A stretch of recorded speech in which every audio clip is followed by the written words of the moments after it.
अस्सलाम वालेकुम। तो आज हम इंग्लिश ग्रामर के लेसन नंबर 9 पे हैं। लेसन नंबर 8 में हमने देखा था दो टेंसेस हमने देखे थे। पहला था हमारे पास फ्यूचर कंटिन्यूस और दूसरा हमारे पास था प्रेजेंट परफेक्ट। और जो नेक्स्ट हमारे पास लेसन नंबर 9 है, इसके अंदर हम दो टेंसेस देखेंगे। पहला हमारे पास पास्ट परफेक्ट टेंस और दूसरा हमारे पास फ्यूचर परफेक्ट टेंस। पहले ऑलरेडी मैंने आपको बताया इस बारे में कि जो हमारे पास परफेक्ट का केस होता है उसके अंदर क्या है, हमारे पास चुका, चुकी, चुके, ये हमारे पास इनकी पहचान है। ये भी बताया था कि अगर प्रेजेंट का केस हो तो चुका है, चुकी है, चुके हैं। और अगर पास्ट का केस हो तो यहाँ पर क्या आएगा, चुका था, चुकी थी, चुके थे।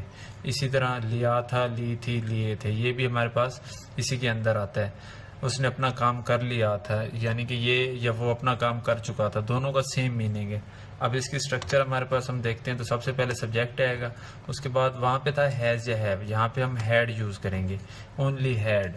यानी कि ये टोटल जो भी हमारे पास प्रोनाउन है, इसमें ज़मीर नीचे मैंने मेंशन किया, सब प्रोनाउंस के साथ हैड आएगा। कोई नाम है उसके साथ भी हैड आएगा। और ये हमेशा थर्ड फॉर्म, परफेक्ट के केस में थर्ड फॉर्म आएगी।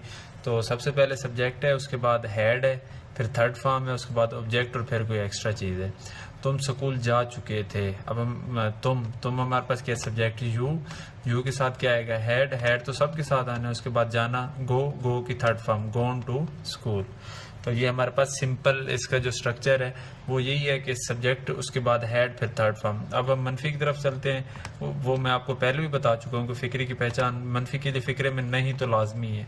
और साथ ही साथ जो हमारे पास ज़्यादा इंपॉर्टेंट है वो ये है कि चुका था, चुकी थी, चुके थे। तो अब क्या करना है, जो हेल्पिंग वर्ब है हैड के बाद हमने क्या करना है, हैड के बाद हमने नॉट लगा देना है। वो वर्जिश नहीं कर चुके थे, they had not taken exercise. ये हमारे पास मनफी फ़िक्रे हैं। नेक्स्ट जो हमारे पास है सवालिया, उनके अंदर उनकी पहचान उर्दू में बताई थी कि क्या का वर्ड शुरू में आ जाएगा उर्दू में और एंड में सवालिया निशान होगा। अब इसका स्ट्रक्चर भी हमारे पास सिंपल है। क्या करना है, उसमें जो हेल्पिंग वर्ब है उसको बाहर लेके जाना है। सिंपल में हमारे पास क्या था, सब्जेक्ट, उसके बाद हैड था। लेकिन जो सवालिया फ़िक्रे हैं उनके अंदर क्या है, हमारे पास हैड शुरू में है, फिर सब्जेक्ट है, फिर उसके बाद थर्ड फॉर्म है, फिर ऑब्जेक्ट, फिर एक्स्ट्रा चीज़ है। क्या बच्चा सो चुका था, हैड बेबी स्लेप्ट।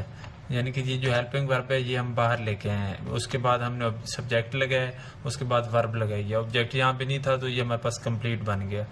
उसके बाद लास्ट पे जो है हमारे पास वो है सवालिया मनफी फ़िक्रे। इनके अंदर हमारे पास क्या है, हैड भी आ रहा है, हमारे पास सब्जेक्ट भी आ रहा है, और उसके बाद क्या आएगा, नॉट आएगा। यानी कि सवालिया के लिए हैड शुरू में आ जाएगा और सब्जेक्ट के बाद जो नॉट है ये मनफी के लिए आ जाएगा। तो ये सवालिया मनफी बन जाएंगी। क्या मैं मुल्तान नहीं जा चुका था, तो फ़िक्रे की पहचान हमें होगी, क्या आ गया उसमें, नहीं आ गया, और साथ ही चुका था। इट मीन्स कि ये पास्ट परफेक्ट का है। तो इसका स्ट्रक्चर क्या होगा, had I not gone to Multan. ये हमारे पास पास्ट परफेक्ट टेंस था। नेक्स्ट जो हमारे पास टेंस है, ये टेंस नंबर 9 है हमारे पास, ये है फ्यूचर परफेक्ट टेंस। अब परफेक्ट के लिए मैं ऑलरेडी बता चुका हूँ, वही उसकी पहचान चुका, चुकी, चुके। लेकिन अब इसमें क्या है, चुका होगा, चुकी होगी, चुके होंगे। अब ये हमारे पास ये इस केस में है कि जो इसका स्ट्रक्चर बनेगा उसके लिए विल या शेल के साथ हमारे पास हैव आएगा। इनके विल हैव या शेल हैव।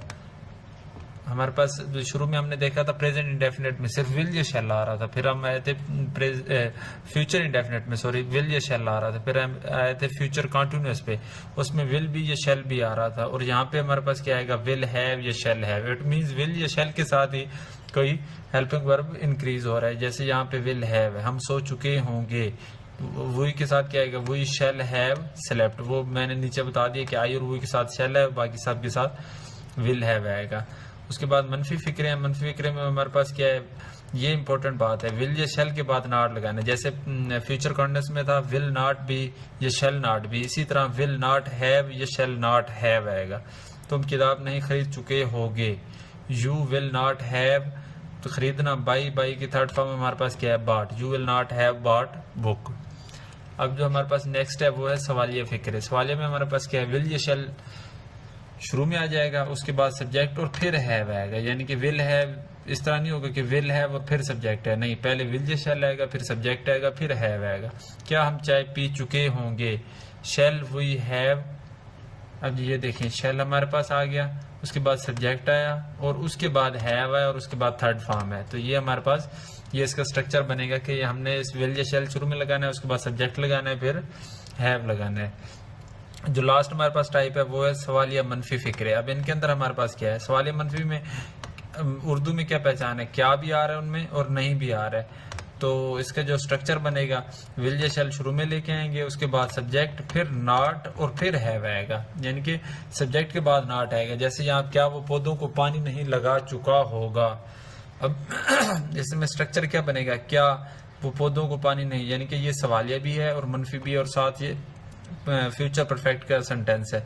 तो इसके लिए विल शुरू में ही के साथ विल आएगा, विल ही, उसके बाद नॉट और उसके बाद हैव, ये वाला जो हैव है, विल ही नॉट हैव पानी लगाना होता है वाटर, उसकी थर्ड फॉर्म होती है watered, will he not have watered the plants. अब ये हमारे पास ये जो थे यानी कि 2 टेंसेस थे। लेसन नंबर जो 9 था और लेसन नंबर जो 10 है उसके अंदर हम जाके देखेंगे कि प्रेजेंट परफेक्ट कंटीन्यूअस का केस, यानी कि जो परफेक्ट कंटीन्यूअस वाला केस है वो हम देखेंगे उसके अंदर। तो आज तक के लेसन के लिए यही है कि हमने 9 टेंसेस कर लिए और 9 टेंसेस में हमारे पास इंडेफिनिट का केस भी कंप्लीट है, कंटीन्यूअस का केस भी कंप्लीट है और साथ ही साथ हमारे पास परफेक्ट का केस भी कंप्लीट है। तो नेक्स्ट जो लेसन नंबर 10 होगा उसमें हम परफेक्ट कंटीन्यूअस की तरफ मूव करेंगे।